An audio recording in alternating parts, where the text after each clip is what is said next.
Hi everyone, welcome to my YouTube channel. ಎಲ್ಲರೂ ಹೇಗಿದ್ದೀರಾ? ಚೆನ್ನಾಗಿದ್ದೀರಾ ಅಂತ ಅಂದ್ಕೊಂಡಿದ್ದೀನಿ. ನಾನು ಈ ದಿನ ಹಸಿ ಕಡಲೆಕಾಳು ಉಪಯೋಗಿಸಿ ಉಸ್ಲಿ ಹೇಗೆ ಮಾಡೋದು ಅಂತ ತೋರಿಸ್ಕೊಡ್ತಾ ಇದ್ದೀನಿ. ಯಾರು ಕೂಡ ವಿಡಿಯೋ ಸ್ಕಿಪ್ ಮಾಡದೆ ಕೊನೆ ತನಕ ನೋಡಿ. ಇನ್ನೂ ಯಾರೆಲ್ಲ ನಮ್ಮ ಚಾನಲ್ನ ಸಬ್ಸ್ಕ್ರೈಬ್ ಮಾಡಿಲ್ವೋ ಪ್ಲೀಸ್ ಸಬ್ಸ್ಕ್ರೈಬ್ ಮಾಡ್ಕೊಂಡು ನೋಡಿ, ಸಪೋರ್ಟ್ ಮಾಡಿ. ಬನ್ನಿ ಹೇಗೆ ಮಾಡೋದು ಅಂತ ನೋಡೋಣ. ಇದು ಹಸಿ ಕಡಲೆಕಾಯಿ, ನೆನೆಸಿರೋದಲ್ಲ. ಇದು ಇವಾಗೆಲ್ಲ ಗಿಡ ಬರುತ್ತೆ, ಕಡಲೆ ಗಿಡ, ಅದನ್ನು ತಂದು ಬಿಡಿಸಿರೋದು ಕಡಲೆಕಾಳು. ಇದು ಹಸಿದು, ನೆನೆಸಿರೋದಲ್ಲ. ಇವಾಗ ಒಂದು ಬಾಣಲೆ ಇಟ್ಕೊಂಡು ಸ್ವಲ್ಪ ಎಣ್ಣೆ ಹಾಕ್ಕೊಂಡಿದ್ದೀನಿ. ಅದಕ್ಕೆ ಜೀರಿಗೆ, ಸಾಸಿವೆ ಹಾಕ್ಕೊಳ್ತಾ ಇದ್ದೀನಿ. ಸಾಸಿವೆ ಎಲ್ಲ ಸಿಡಿದ ನಂತರ ಒಂದು ಈರುಳ್ಳಿ ಚಿಕ್ಕದಾಗಿ ಕಟ್ ಮಾಡಿ ಹಾಕ್ಕೊಳ್ತಾ ಇದ್ದೀನಿ. ನೋಡಿ, ಈ ಥರ ಸ್ವಲ್ಪ ಮಿಕ್ಸ್ ಮಾಡ್ಕೋಬೇಕು. ಖಾರಕ್ಕೆ ಎಷ್ಟು ಬೇಕಷ್ಟು ಹಸಿ ಮೆಣಸಿಕಾಯಿನ ಚಿಕ್ಕದಾಗಿ ಕಟ್ ಮಾಡಿ ಹಾಕ್ಕೊಂಡಿರೋದು. ಸ್ವಲ್ಪ ಕರಿಬೇವಿನ ಎಲೆ,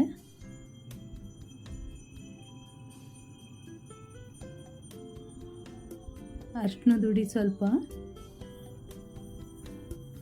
ಮತ್ತು ಸ್ವಲ್ಪ ಉಪ್ಪು ಹಾಕ್ಕೊಳ್ತಾ ಇದ್ದೀನಿ. ಇದನ್ನೆಲ್ಲ ಹಾಕಿ ಚೆನ್ನಾಗಿ ಫ್ರೈ ಮಾಡ್ಕೋಬೇಕು. ಈರುಳ್ಳಿದು ಸ್ವಲ್ಪ ಕಲರ್ ಚೇಂಜ್ ಆಗಬೇಕು, ಅಲ್ಲಿವರೆಗೂ ಫ್ರೈ ಮಾಡ್ಕೋಬೇಕು.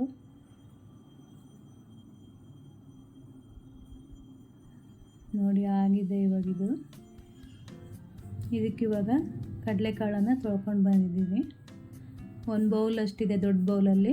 ಅದನ್ನು ಹಾಕಿ ಮಿಕ್ಸ್ ಮಾಡ್ಕೊಳ್ತಾ ಇದ್ದೀನಿ.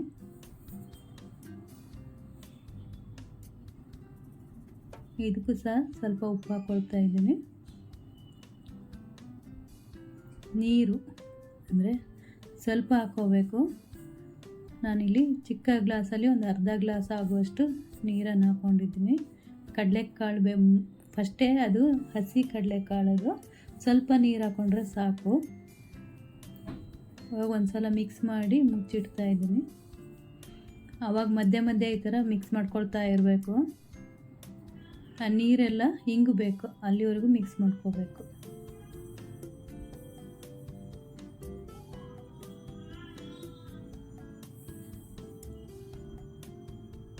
ನೋಡಿ, ನೀರೆಲ್ಲ ಹಿಂಗಿದೆ. ಕಾಳು ಸಹ ಬೆಂದಿದೆ. ಇವಾಗ ಇದಕ್ಕೆ ಸ್ವಲ್ಪ ತೆಂಗಿನ ತುರಿ, ಸ್ವಲ್ಪ ಕೊತ್ತಂಬರಿ ಸೊಪ್ಪನ್ನು ಹಾಕ್ಕೋಬೇಕು. ಇದಕ್ಕೆ ನೀವು ಗರಂ ಮಸಾಲ ಇಲ್ಲ ಸಾಂಬಾರು ಪೌಡ್ರ್ ಏನಾದರೂ ಹಾಕ್ಕೋಬೋದು. ಹೀಗೆ ಮಾಡ್ಕೊಂಡು ತಿನ್ನಲಿಕ್ಕೆ ಚೆನ್ನಾಗಿರುತ್ತೆ. ಚೆನ್ನಾಗಿ ಒಂದು ಸಲ ಮಿಕ್ಸ್ ಮಾಡಿ. ಹಾಗೆ ತಿನ್ನಲಿಕ್ಕೂ ಚೆನ್ನಾಗಿರುತ್ತೆ. ನಾನು ಹೀಗೆ ಮಾಡಿರೋದು. ನಿಮಗೆ ಬೇಕಾದ್ರೆ ಏನಾದರೂ ಆ್ಯಡ್ ಮಾಡೋದಿದ್ರೆ ಮಾಡ್ಕೊಂಡು ತಿನ್ಬೋದು.